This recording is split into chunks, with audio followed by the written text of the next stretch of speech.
નમસ્કાર મિત્રો, આજે આપણે પુરુષોત્તમ ગણેશ માવલંકર સાહેબનું એક પેરેગ્રાફ માણીશું.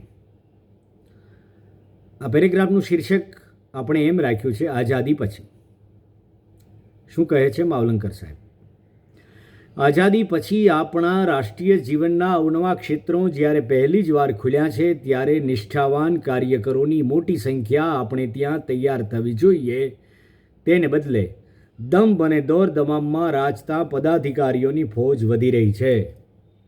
ભારત સ્વતંત્ર નહોતું ત્યારે આપણી વચ્ચે જેટલા કાર્યકરો હતા તેટલા પણ આજે દેખાતા નથી, અને ગુલામ દેશના લોકસેવકોમાં સચ્ચાઈ, નિષ્ઠા તથા સ્વાભિમાન જેટલા પ્રમાણમાં હતા તેટલાય આજે વર્તાતા નથી. કાર્ય કરતો રહે તે કાર્યકર, અને પોતાનું નિયત કામ સતત સરસ રીતે કરતો રહે તે સાચો કાર્યકર. કામ કરતા રહેવામાં જ જેને આનંદ આવે છે.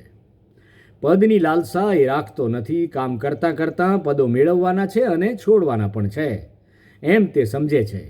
ગમે તે કારણે પોતાનું પદ છોડી દેવાની તૈયારી સાથે પોતાનું કાર્ય એ કરતો રહે છે.